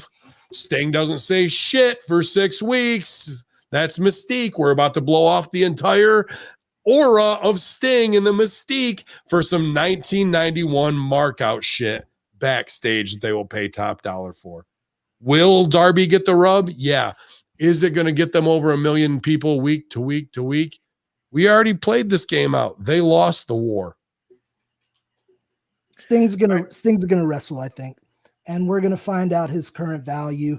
Obviously, if they're gonna use him in a match, put it on pay-per-view. So we'll see if he can bring that value, which I believe he can. If they book it right and it's like a tag with he and Darby versus two particular heels that have heat that the people want to see this, I think people are going to be willing to part with their money. Sting's not going to hold a championship in 2020. I don't think we're going to see anything like that, any sort of championship run or anything like that. I just think he's going to be there to help elevate Darby Allin. And he's going to serve another purpose, man. I don't think that's his sole purpose. He's going to be used as an attraction as well in the ring. Exactly. I like that. And I saw Plaja. I disagree with you, Plaja. Sting did draw for TNA because when TNA was there, it helped elevate them at the time. Now, Sting, of course, was 20 years younger. Let's not. Sting didn't help elevate them. They opened up the checkbook, and here come the pariahs. Hogan, Steiner. Hold on. I didn't say Hogan, Steiner. I didn't say all that. I just said Sting. When Sting was initially brought in, because Sting was there for a good 5 or 6 years before Hogan and Bischoff brought in all their cronies. So Sting was drawing, and he had a good writer in Vince Russo as well. So I think that he did draw. I don't think he drew. I don't think he drew. I think the ratings would say otherwise, but I think we can dive into that further. They were at 2.1 when Sting was there, and then a 2.8 when Hogan and them were there. But it wasn't because I got to tune in to see Sting. It's because they were building stars at the time. They were building guys out, and that is my whole point. Just because you got Stinger on your show, if you're not going to be building stars all the way through, it's not going to make any difference. It's just going to become $1 million went to Sting to stand in the corner. Oh, librarians, you're gone. Oh, you're gone. We got to make room for you. How about when we started this company? We're not going to be bringing back all of these old guys or any ex-WWE guys. We're going to be making all our own guys. Okay. Anyway, I liked it, and I think that Sting will be a great asset here within AEW. So I think it was awesome. I'll double with you on that, Matty. So, of course, after that match, after what led up to this was that Team Taz was furious, of course, that they lost. So they started the beatdown, and that's what led everybody to come out and attack each other, and then Sting made the save. So they set that up though. They've kind of set up a lot for next week, right? Because we're going to have MJF versus Darby. I mean, sorry, not Darby, Orange Cassidy, and then we're going to have Sting speaking next week. So that'll be interesting to see. Well, anyway, that being said, after that, we've got backstage interview with Hakora Shida. Now, I guess she was confronted, of course, by Abaddon, was reluctant to engage. She says it's not that she's afraid, but, you know, if Abaddon wants a title match, fine. She's just some girl doing zombie cosplay. Shida likes to cosplay too, just normal. And then you hear a noise in the background. She says, can we start over? The interviewer says, no, we're on live TV. And she says, oh, right. Well, bye. And then she leaves. I thought this was a little weird. I mean, I get what they were trying to go for. Like they were trying to make it like Shida was afraid. But unfortunately, you know, Shida's an international star. She doesn't have the best English grammar yet at this time and acting skills. I thought she was going to be worse than what she was. I mean, I thought she was going to be worse. It wasn't bad. I'm just saying it just there wasn't a lot of emotion from her to where you were like felt like she was too scared, I guess. Was this a rib on something? Was this a rib on the one thing of no, we can't. We're live right now. Who was that? Was that Sid Vicious back in the day where he wanted to do the second take and like no, we're live, and then she just runs off camera. I got to go. Like I don't know if that's extra business or something. I'm not sure why they got that in. Yeah, I didn't get that. I mean, the last time I could think of somebody like looking weird on camera was on the Smack Talk, right? With the mask guy. I forget what of his name was. Like that's the last time I can think of an awkward way like that. So I don't know. But I mean, I get what they were trying to do. They were trying to set like the presence that Abaddon was somewhere in the area and that was scaring Shida. So I understood it. I just thought it was interesting. Really? She seemed too happy to me to be scared when she ran off. Like she was pumped to go. It's whatever. I don't know. Like what they should do is something cool with that belt and have it like a whenever Abaddon's around, you'd have to rig it some way. I don't think it'd be too hard, but have the belt bleed like Stigmata. You know what I mean? Like blood starts coming out of the belt in some way. And it's just like there's a pool of blood or whatever. You could do it with camera tricks and cutbacks if you needed to. But I think that'd be a way better show don't tell than her trying to get over character between. It's going to be tough to have Shida and Abaddon do a relate heat scene while she's puking up mucus and blood and Shida's trying to speak broken English. You know what I mean? Like tough to get that to work, bro. It came across as comedy to me, and I thought Shida was kind of endearing. Like her English was perfectly acceptable for the promo. Like I actually thought her English was good in this. Yeah, and she had some cute line about her being. I know you're just a regular girl, and it sounded to me like something almost a child would say. You know, so when she turned it around, say I cosplay too, and then she in fact reveals that she is scared. You know, there was like a little kid endearing element to it that I enjoyed. Like she was a warm character for the first time for a few minutes because she's always presented as kind of a badass. So it was a different contrast. It was, yeah, but it did come off as comedy, and that's not where we should be after last week, right? At least to me, it seemed to be comedy. Yeah, I had a warm feeling afterwards, and I was like, that's kind of weird. She should be shitting her pants. I think, and we'll get to this. We can maybe dive into this a little bit later when it comes to the newfound relationship we're going to see here between two different wrestling companies. But I think Abaddon and like Su Yung matched up together as a pairing, or bringing her into that world would be pretty cool. Why wouldn't you do that if we have that opportunity to cross over? Right. Su Yung and Abaddon versus Deonna Purrazzo and Kimberly. No, and Shida. Oh, and Shida. I'm sorry. Oh, okay. That's actually, that would be good. Yeah. It's interesting. I like that crossover. Yeah. I think that, and then you know, because you have James Mitchell there with everything. So, I mean, it would, Rosemary, there's a lot of things I could do with all the craziness with Abaddon. I think that would be cool. Well, following that, we get a promo, another great promo from Jon Moxley. Jon Moxley says, I touched down in Jacksonville late last night. I could feel the tension in the air. The calm before the storm. Today feels like a holiday. People showed up early, wearing collars and ties, freshly pressed suits. There's sort of a magic in the air. So this is the biggest night in AEW Dynamite history. Look how far they come. 2 years ago, AEW was a little more than an idea. And Moxley, the whole world was just writing him off as just burnt out and washed up. He ends this promo with, I thought, the great thing. He said that I'm going to go out there and I'm going to make the fans go banana. Of course, a nice ode to Pat. How much smarter did you feel when you heard that? I did. I felt so much smarter after that. Yeah. I told you that it's like the mob, and even if it's a thing like Go Banana, that is only for those who really fucking know. And now the AEW Light the Fuse listeners, and we talked about it 2 weeks ago, and Pat Patterson's no longer with us. And now last night on Impact, yeah. On Impact, yeah. Well, we talked about it 2 weeks ago. Wasn't that when you got smartened up, right? Yep. And then here it is. Pat passes, and Go Bananas on last night. That's the real. When I say wrestling like the mob, it's not just about that kind of shit. It's about that kind of shit. Like no fans, unless they listen to Light the Fuse 2 weeks ago, of their 700,000 fans, maybe 50 of them know what Go fucking Banana is. Yeah, it was pretty cool. I smiled. That was cool. That was nice, Mox. So you earned it. That was classy, bro. That's classy. Moxley paying respect to one of the all-time greats.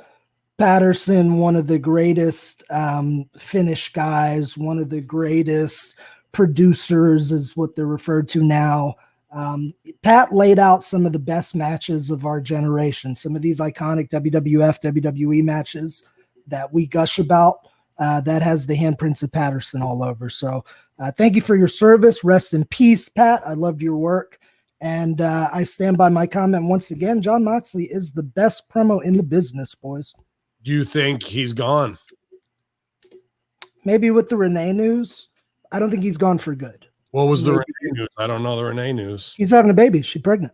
Oh, I know they had one on the way. I thought maybe she was getting hired back or something. No, he knocked her up. No big deal. Well, good for him, man. But the news that they're offering him creative control, big money, and the big dog is wanting him back in the fold full time. I am the head of the table, the tribal chief. So taking the belt off him, does that mean now he's really taking, hey, I'm out of here. I'm going back for WrestleMania. We'll find out. That's interesting, right? The sheets really haven't put a lot of light on that one yet. And especially if he's got a baby on the way, Daddy would be smart to take big money in a sure thing, wouldn't he? Yeah, I'd say so. Unless he's got an insanely lucrative deal currently for the next few years. I can't imagine he's fucking eating peanut butter and jellies, but there's also a bigger machine. So, but play them off of each other. Why not? Fucking, you want your kid to go to Stanford? Go for it. So, up until this point, I felt like in last night's show, the momentum, everything was, moving on full cylinders. Now, then we got to this match, and I'm not saying this match was bad. It just was long. So you had all of this action and build up to where I felt like I was engaged. And then we went into a really long match. And I kind of felt like that took a little bit out of the momentum.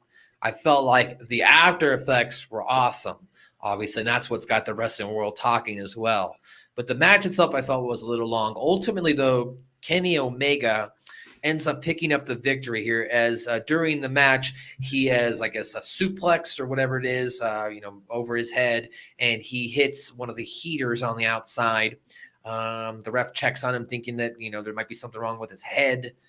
Gets thrown into the ring by Mox after the referees are checking on him. Now, Don Callis comes down to ringside because he's on commentary for this match, and he's got a mic trying to plead, hey, Kenny's hurt, puts his hands on Mox. Mox turns around, knocks him out cold, and when he does that, Don Callis falls, and the microphone rolls into the ring.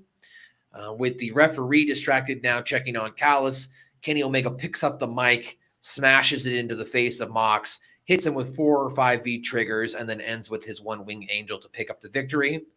Immediately, Callis, Kenny Omega grab the title and hightail it out of town. And I have some post comments here from Don Callis, what we can get to as well. But all that ensued. Let's talk about the match for Silvio. What do you think of the match? Did you find it to be a little too long, or did you think it was just right? I thought the match was great, and the storytelling was great. Now, I don't know if you're correct, Matt, because truth be told, I broke it up last night after Sting because I started late.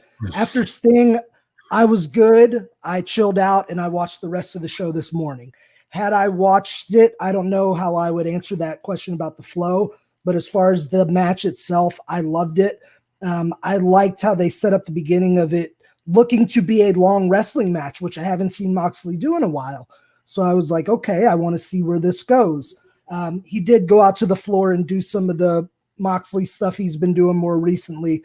But as they worked back into the ring, I thought it was really good to see Kenny Omega. He was just selling the majority of the last maybe 60% of the match. Kenny's working on the sell and making Moxley look great. Moxley's making himself look great. We see Don Callis showing concern on the microphone. And I thought they brilliantly worked that injury spot. And this is the kind of shit I teach to my students. Like, how do you pull the audience in? How do you get that emotional investment? How do you get them to believe in your match as opposed to the other ones that they dismissed as phony pro wrestling? And that little detail was something that did that when they worked the little injury with the space heater, and there's some question and reasonable doubt. And Callis's mic toss was brilliant. It was done so sneaky and sly. JR was the perfect one to call it. As they're leaving, JR does is they're running like a couple scolded dogs. That line, like he was the man to call it. They get in the car and then announce at the last second the big news, which I don't know if you've covered yet, Maddie, so I'll leave that one up to you. But good. I liked it. Very good. Ben, as they were running away, they're running through backstage, and they passed by Tony Khan. Now, my question to you is this. Now, apparently, I haven't watched it, but apparently Tony Khan was hot on the media thing afterwards. Do you think that they could have punched up this scene by having Callis put his hands on Callis? I'm sorry, Callis put his hands on Khan as they're walking by, face palm him or something. They you know really what I mean? would have gotten fucking heat then of Khan wanting to be fucking taking action.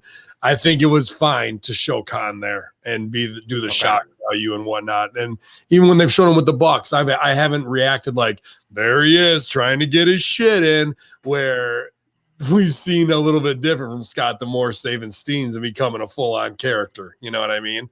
If anything, it's Scott D'Amore and Khan have to have some beef, but you know, when we get there at Impact or what have you, if they show up, but I like this match too. And at 38 minutes, they're just going, we need Omega, we need the cleaner. We're going straight New Japan style. That's what the basis of our fans want from that. That's what we're going to give them. So I see the reasoning and why they did it. The match was good until 20 minutes in when Moxley powders out to get the 2 chairs. When we did that, we just undid every beautiful thing we did for 20 minutes building up to that, in my opinion. Stay in the ring, give them the beautiful, get your shit in, falsy fest. Let's not get into these weird heat spots, gaga, jump up, calm down, flip the mic, get the color on them. Like, are they in on it, but he knocked them out? Is it like too much? Doing too much gaga. The whole front end of that match is blown away, and that was the beautiful portion of it, in my opinion. Then they powder, and Omega, he's supposed to be a baby face, I thought, but now he's running like a chicken shit heel, and he's leaving out of there when this should be who's the best man, and we're finally getting the return of the Omega we want. Yeah. But he's running away like chicken shit. And then we see the fucking car that they're going to get into. And Marvez comes out from behind a goddamn dumpster to interview him. How much of a real getaway is this if you got a set up plant to do a fucking last shot? Can I get one more comment?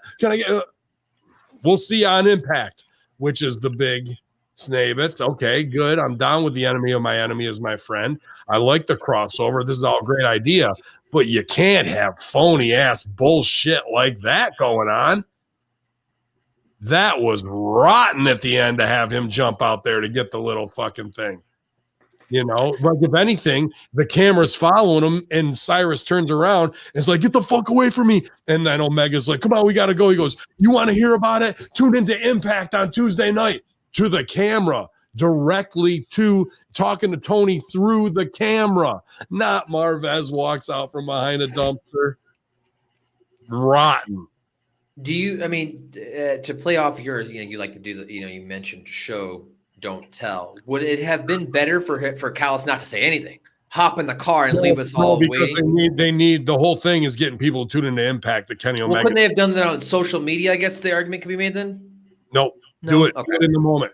Cameraman's following them out. What the fuck? Where are they going? And it's a crazy time. They just turn and come back and get their shit in through the camera, telling them, get the fuck out of here, da da da. And then he's going to raise up on him and be like, no, you know what, Kenny, he wants to do it. Yeah, you can find out. We got something to say. And I'm going to say it on Tuesday night when the cleaner's on Impact. That's not a fucking spot guy to come out and do it, bro. Well, as you mentioned there, yes, that conclusion was that Callis and him jump in the car and speed off and mentions that they're going to give their response or reaction, explain what happens this upcoming Tuesday on Impact Wrestling. So I tried to leave the Impact attack, and apparently I'm going to have to stop it next week. Now talk about it. Callis and Omega will be appearing on Impact. Now, there was a post AEW article. You might have gone over this on the Friday Locker, but I do want to talk about this. Don Callis claims that AEW screwed AEW. So Impact Wrestling's Don Callis played a big role, as we mentioned, after taking that nasty bump, blah, blah, blah. Okay, here we go. AEW screwed AEW. Hear about it this Tuesday on Impact Wrestling on Access TV. Thanks for the invite, Tony Khan. So that's, I guess, what I said on Impact Attack earlier this week too, about having Shelly and Motor City Machine Guns go over the way they did on Triple XL, and I didn't think that was right either. I go, unless they're building to a get your shit in match sometime versus the Young Bucks, so they have to make them look impervious, and we can kill wrestling. Well, should be. Now, are we going to get? And they had Generation Me versus who was it? What it was? Guns. It was Guns on the TNA years ago. Yeah, well, they had it on back this week on Impact as well. They showed.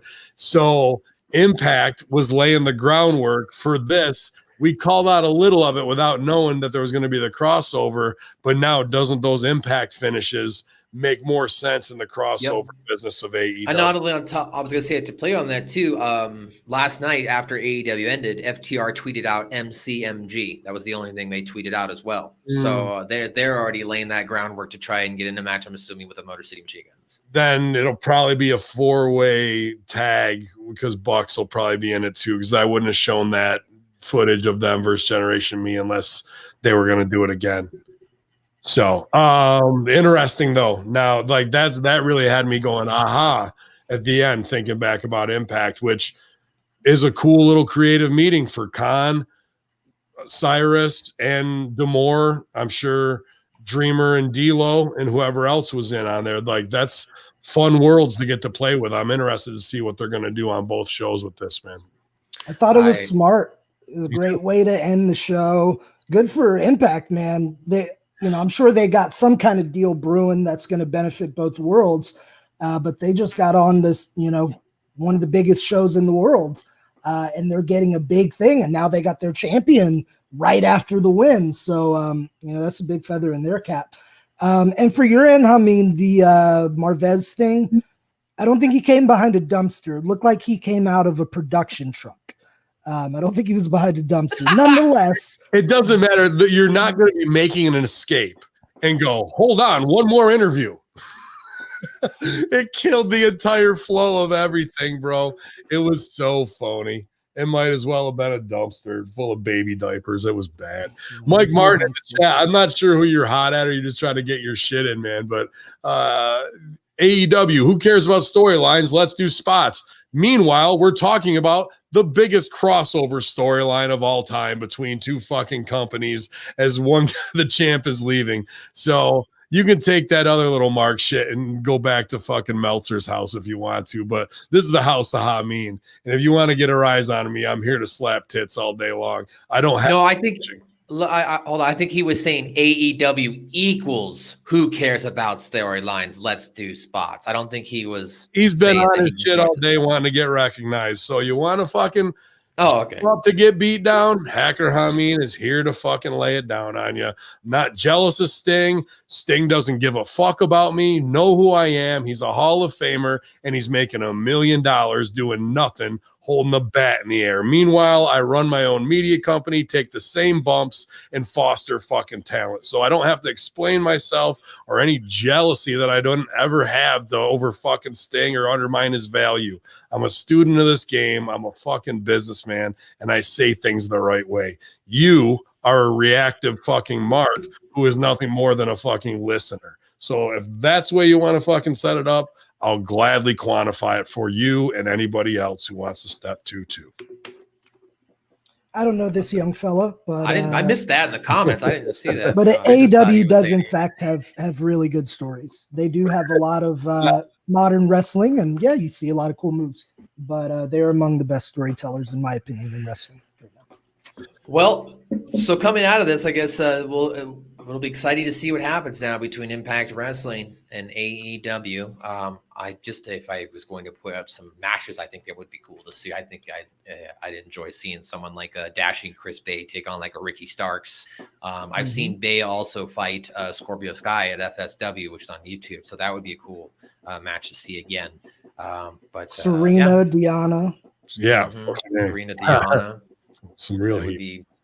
that would be a good match. But yes, there you go, guys. Or even Taya and Serena, Taya Valkyrie versus Serena Deeb. That would be a great match.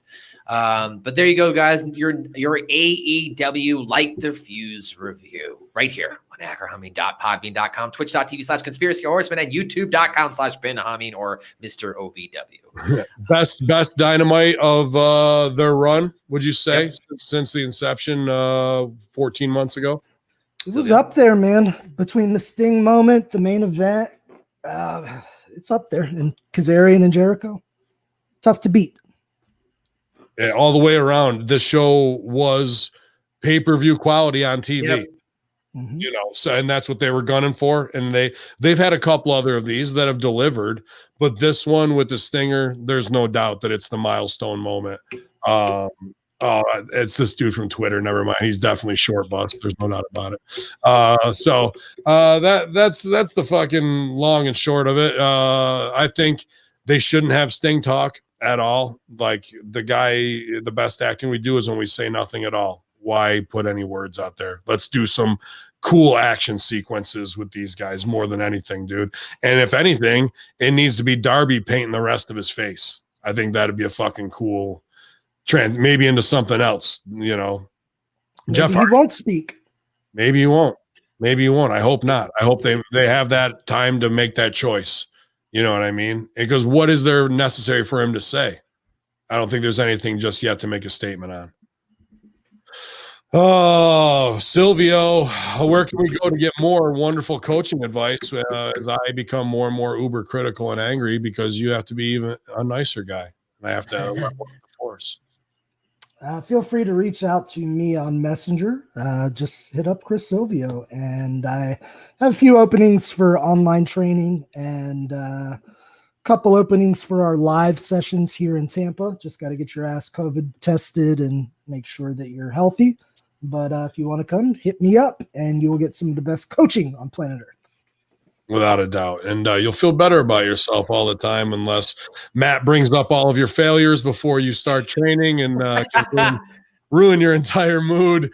But Matt, what's going down with SMB this week, man? That's right. We got a brand new episode of Suck My Balls out right now. Season 4, episode 1. The season 4 premiere is up on our YouTube as well as on Hamin Media Group. Second account, HaminMediaGroup.podbean.com. Rat Salad Review and the R&R Pod Network. Brand new episode of the New Force Order podcast is up right now. In fact, I just remembered I got to send them over the links, but that's been up since 5 a.m. this morning. So you can go check that out right now, as well as a brand new episode of RTW Rewind coming this weekend. And I think that's all I've got for right now. We recorded this morning the second episode, Cartman's Silly Little Hate Crime. So that'll be out next week where Cartman gets in trouble for throwing a rock at Token and they turn it into a hate crime. So. Excellent, man. Well, I'm glad you're still having a blast with that. All of our affiliate shows really taken off with just unbelievable guests. I don't know if we had Murder Hawk on the Star Trek podcast, Sil. And and they're getting big names on Star Wars from the Star Wars cartoons and stuff. It's exactly what I'd hope for the guys who are fanatics for this stuff, reaching out to people who deserve their shine, making their art. And I know Matt will be working with these guys from South Park soon enough, telling everybody to suck their balls. So, and one more thing, I just want to also War on Morons, Rat Salad Review, brand new episodes up on our YouTube. Sorry, go ahead and check that out. Hamin Media Group. Yeah, check it all out, guys. Hamin Media Group on YouTube. Plenty. Man Beast 90-minute match over there with Rip Rogers on commentary as well. You want to go see how it's done that way, Super Iron Man style. All kinds of free content over there for you guys on Hamin Media Group YouTube and the Podbean. ProWrestlingTees.com/Ben Hamin had a lot of good Black Friday sales, Cyber Monday sales, my best year ever. And I wanted to say thank you to everyone who purchased for doing that. Really was very cool.